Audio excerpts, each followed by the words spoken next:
Notre Dame at Louisville. What a wildly different outcome than I thought. And you know what this was? You know what we've consistently talked about, Christopher, and we talked about it when they were playing Duke. But this is back to back. I'll say back to back to back weeks. Notre Dame has played a coaching staff that is better than their coaching staff. Oh, Marcus Freeman slander right out the gate. Right out the gate. Okay, I have some stuff. All right.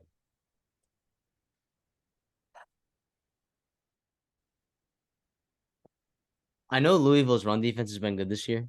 I know it has. But I mean, Georgia Tech averaged 4.3 yards per carry. Boston College averaged 4.3 yards per carry. That's not including quarterback rushing yards either. It would be higher. So there are ways to run the ball against Louisville. The first possession, they come out, they threw the ball 4 straight times. Or 3 straight times, punt, whatever. Or no, 4 straight times through the pick. Audric Estime did not touch the ball until 43 seconds left in the first quarter. How does that happen? How does that happen? I know that he ended up getting shut down late, but you didn't have time to make adjustments, right? Like there were once you decided to start giving them the ball, it was too late. Then there was what adjustment it was too late.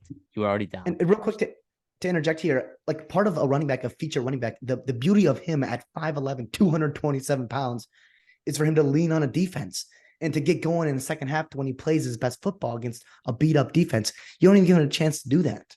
Right? Sorry, continue now. They ran the ball 10 times in the first half. They ran the ball 8 times in the second half. Now, granted, in the second half they were down. I think that's criminal. We know the passing attack is not incredibly effective for Notre Dame, right? So how is that your game plan going into this? Louisville secondaries, they're okay. I'm not gonna say they're amazing. They're fine, right? But I don't know. So I question that a little bit. But Louisville, here's what Jeff Brom does. Here's what he does coming out of that locker room in the halftime, and here's what he does in the second half.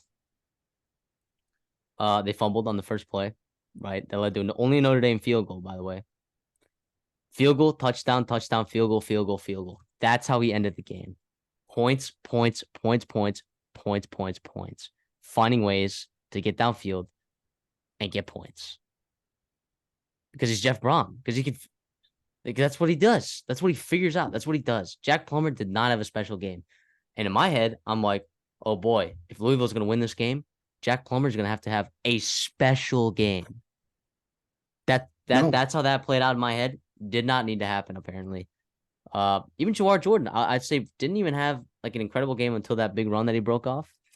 So it was not like the Louisville offense was like absolutely humming, right? It was just doing enough. It was converting on third downs when they needed to. It was keeping drives alive. It was kicking, 5 for 6 on field goals? That's pretty crazy. 5 for 6 on field goals, that's pretty awesome. Good work. Good work by special teams there for Louisville. Yeah, I thought that was pretty crazy. Notre Dame, by the way, averaged 3.3 yards per carry in the game. Can I ask you a question here? Now, we've all touted Notre Dame, obviously with Joe Alt and others there, as this elite offensive line, right? Joe Moore award watch list offensive line. I'm sorry, for 3 straight weeks, I get it. Ohio State, I like their D-line, right? I like their D-line.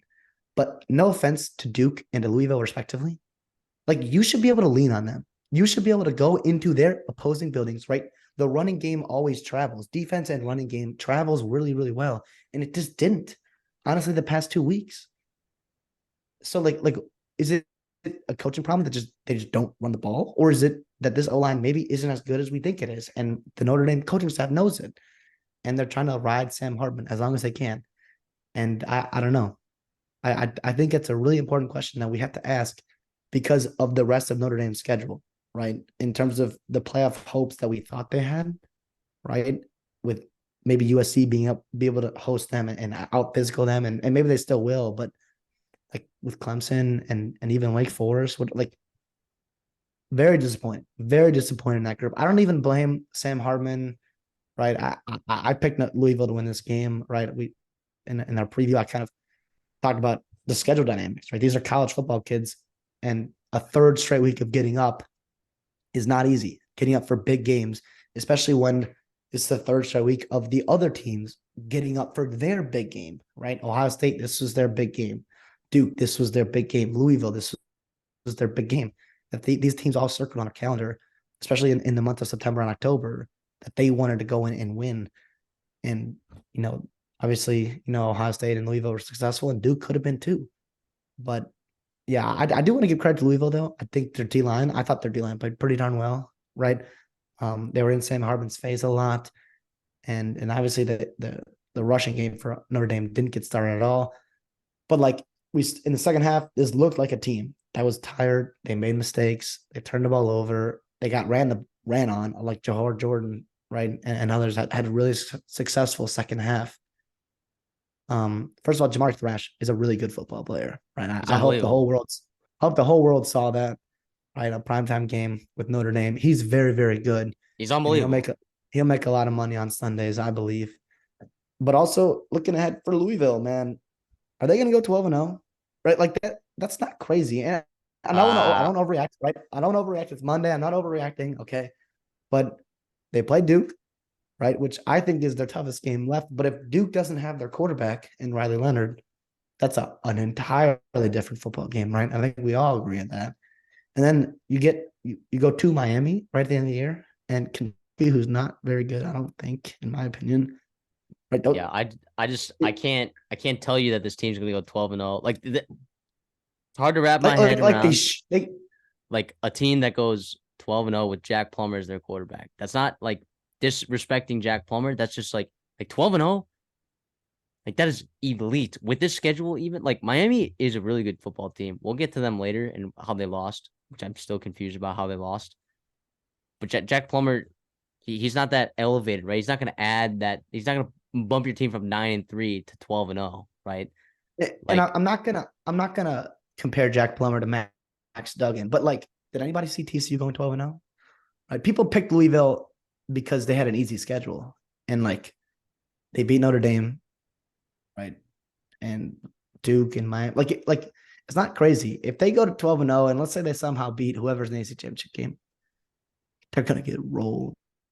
Regardless, though, not to dampen any Louisville fans, but I do think good win for them. Really happy. That environment was awesome, right? Jack Harlow was there, like that. That's awesome. Like really cool to see Louisville on a night game get some stuff done. And Jeff Brown, right in year one, having immediate returns in the transfer portal. They brought a lot in the transfer portal, and you had some guys make key plays on defense. Benjamin Perry, he's a really good football player.